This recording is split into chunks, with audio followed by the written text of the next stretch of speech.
the Cyclone 52 rows. I'm going to be using handles. So we're going to be talking about handprint, footprint, and body alignment. Okay. When it comes to handprint, I suggest either neutral or slight underhand. Okay. Your footprint is going to be either split stance, a wide split stance, or it could be hip width. All right. So let's go with split stance first. Because this is a split stance, your center of mass is going to be a little bit different from the traditional vertical position.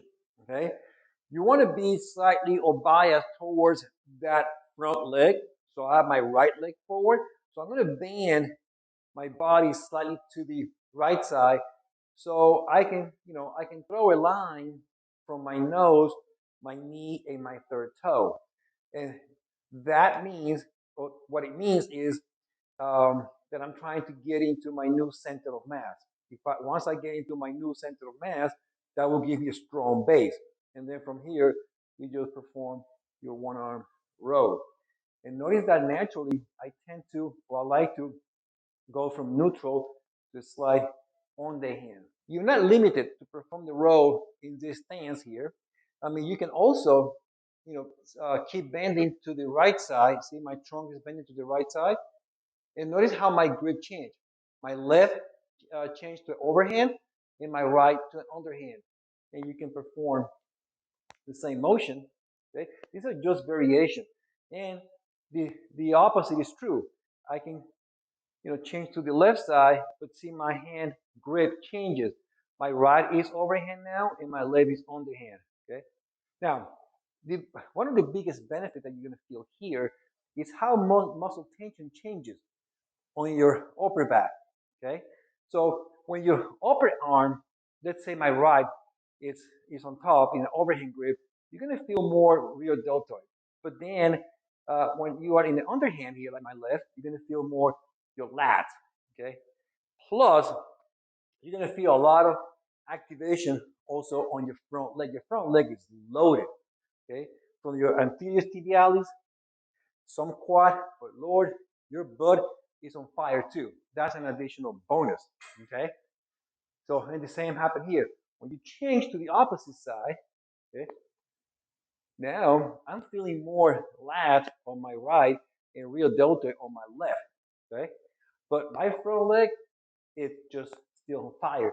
Why? Well, because the force line, by being horizontal, there's a lot of frictional force.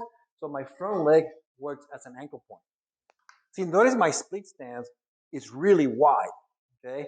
The reason being is because, again, you need to manage the horizontal force line for the cable machine, okay? And notice that your front foot is going to be flat, toes to heel, with a slight tilt, okay?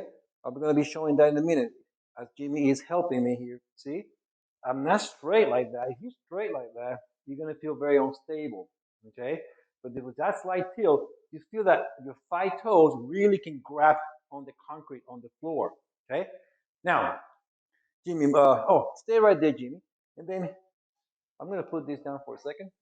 So notice the width. The width, it's not really that wide. Watch, see?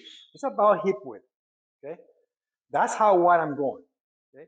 But my, the length, that north-south component, let's move this way, Jimmy, now so they can see. Look how wide I am, okay? I'm not staggered like so. I'm pretty wide, okay? And slightly coiled. See, slightly coiled here. So my center of mass, is such that, it favors that front leg. So my center of mass is not here. It's more to the loaded front leg, okay?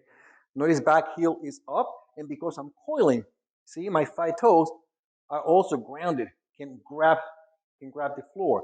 If I'm open here, only my big toe and maybe second toe will be in contact with the ground, but my little toes are not. So that's not going to help you with your base. So you coil, and now you are in a strong base.